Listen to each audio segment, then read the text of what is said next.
Hello friends, मैं मोहम्मद जकरिया खान और आप देख रहे हैं tribune hindi.com।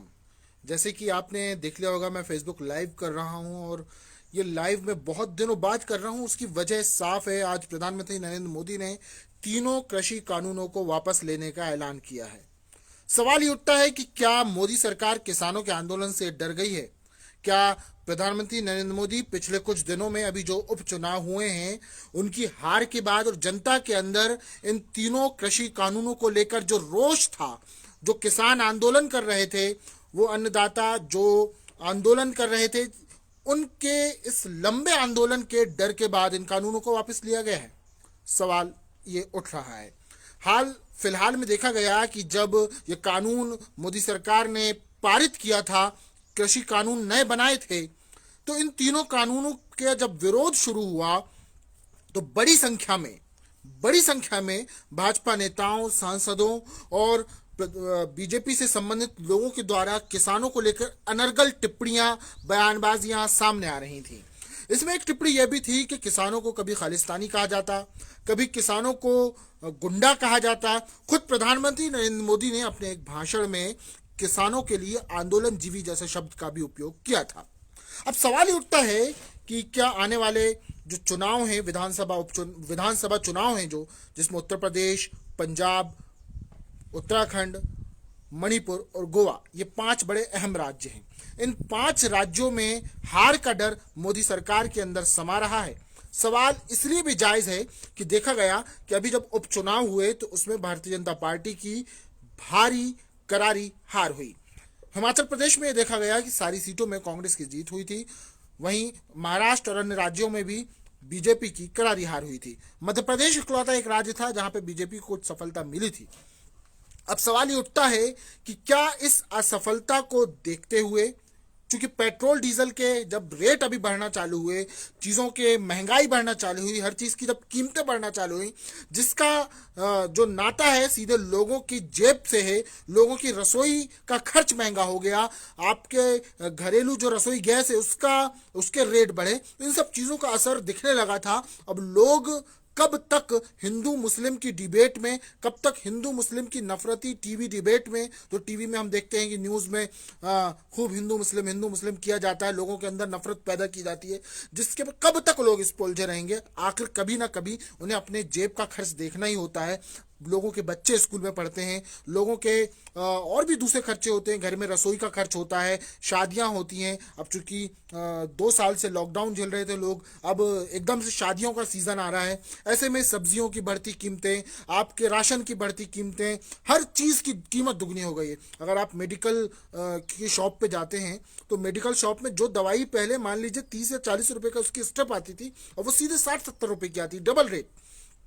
तो ये सारा जो बोझ बढ़ रहा था, इससे लोगों के अंदर असंतोष था, और एक बड़ा असंतोष कृषि कानूनों को लेकर किसानों का भी मोदी सरकार के प्रति था, जिसका साफ असर देखा जा सकता था पंजाब में, हरियाणा में, उत्तर प्रदेश में, पश्चिमी उत्तर प्रदेश में। और सरकार किसी भी कंडीशन में आने वाले चुनावों में किसी भी तरह का एक रिस्क नहीं लेना चाहती थी। रिस्क फैक्टर को कम करने की कोशिश भी लोग बता रहे हैं। हो सकता है क्योंकि वही मोदी सरकार जो कुछ समय पहले तक इन कानूनों को वापस लेने के मामले में बिल्कुल भी 1 इंच पीछे हटते नहीं दिख रही थी, अचानक आती है। आज प्रधानमंत्री नरेंद्र मोदी टीवी के सामने आते हैं और ऐलान करते हैं कि हमने कृषि कानूनों को वापस लेने का फैसला किया है, और किसानों से माफी मांगते देखे जा सकते हैं। चूंकि मैं एक पत्रकार होने के साथ साथ एक किसान भी हूं, तो इन कृषि कानूनों की अहमियत को समझता हूं कि यह कृषि कानून जो मोदी सरकार लाई थी, किसान विरोधी थे, और पूर्णतः किसान विरोधी होने के नाते मैं भी इस आंदोलन में कृषि कानूनों को लेकर बार बार आपके सामने रिपोर्टिंग करते रहा हूं। अब सवाल ये उठता है कि क्या मोदी सरकार को इन कृषि कानूनों को हटाने का फायदा मिलेगा? देखा गया कि पिछले कुछ दिनों पहले कांग्रेस से छोड़कर अपनी नई पार्टी का ऐलान करने वाले पंजाब के पूर्व मुख्यमंत्री कैप्टन अमरिंदर सिंह ने ऐलान किया कि पंजाब में वो बीजेपी के साथ गठबंधन में चुनाव लड़ने वाले हैं। और उसके पहले वे ये कह रहे थे कि जब वो उन्होंने मतलब उन्हें पंजाब से मुख्यमंत्री के पद से हटाया गया था, तो उन्होंने कहा था कि मैं प्रधानमंत्री नरेंद्र मोदी से मिलने जा रहा हूं और उनसे ये कहूंगा कि इन कानूनों को हटाया जाए, खत्म किया जाए कृषि कानूनों को। तो सवाल ये उठता है कि क्या आने वाले पंजाब चुनाव को ध्यान में रखते हुए, क्योंकि सबसे ज्यादा असर अगर कृषि कानूनों का कहीं था तो पंजाब में था। कई जगह किसानों ने भाजपा नेताओं को अपनी बस्तियों से भगाया है, कई जगह प्रचार करने तक से भाजपा नेताओं को भगा दिया गया, सिर्फ इस वजह से ताकि कृषि कानूनों में जो है इसका असर, जो कृषि कानूनों में जो इसका असर हो रहा था वो ना पड़े, वो सॉरी जो कृषि कानून थे वो हटा लिए जाए। तो अब इन सब चीजों के बाद जो कृषि कानून थे उन्हें हटा लिए जाएं, ये दबाव बनाने के लिए उन्हें प्रधानमंत्री वो सॉरी भाजपा के जो नेता थे उनका विरोध किसान किया कर रहे थे। कई तरह की घटनाएं हुई, लखीमपुर जैसी एक खतरनाक घटना भी हुई जिसमें किसानों के ऊपर केंद्रीय गृह राज्य मंत्री अजय मिश्रा के बेटे, सॉरी मुझे नाम नहीं आ रहा, अजय मिश्रा टेनी के बेटे का, उसके ऊपर आरोप है कि उसने गाड़ी चलाया और गाड़ी चलाते हुए आशीष मिश्रा और गाड़ी चलाते हुए कई किसानों को रौंद दिया। 5 किसानों की मौत हुई। इस तरह की बड़ी बीभत्स घटनाएं हुई। लगभग 700 किसान इस आंदोलन के दौरान या तो ठंड से या तो बारिश से या तो एक्सीडेंट से या तरह तरह की चीजों से दम तोड़ दिए गए, जिसमें कई हमारी बुजुर्ग महिलाएं भी मौजूद थीं। ऐसे में वो किसान जो इस देश के लिए अन्न पैदा करता है, उसी किसान को कुचलने की जो कोशिश हो रही थी, जिस तरह से उन्हें देश विरोधी बताने की कोशिश हो रही थी, जैसे उन्हें खालिस्तानी बताने की कोशिश हो रही थी, यहां तक कि किसानों के बारे में यह तक कहा जाने लगा था कि ये जो आंदोलन कर रहे हैं इन्हें पाकिस्तान से सपोर्ट या इस तरह की बातें भी कुछ न्यूज चैनल वाले कर रहे थे। आज वो सारे लोग जो किसानों को आतंकवादी, खालिस्तानी ये सब कह रहे थे, उन सब को देख लेना चाहिए कि खुद प्रधानमंत्री नरेंद्र मोदी ने इन कृषि कानूनों को वापस लेने का फैसला किया है।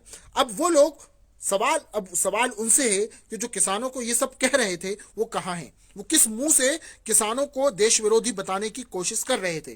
क्या वो अब किसानों के सामने जाने की हिम्मत करेंगे या फिर प्रोपेगेंडा के लिए माफी मांगे कि किसानों से, जो प्रोपेगेंडा उन्होंने दिन रात टीवी में चैनलों में बैठ के फैलाया, क्या वो माफी मांगेंगे उन किसानों से जिन किसानों को उन्होंने देश विरोधी घोषित करने की कोशिश की।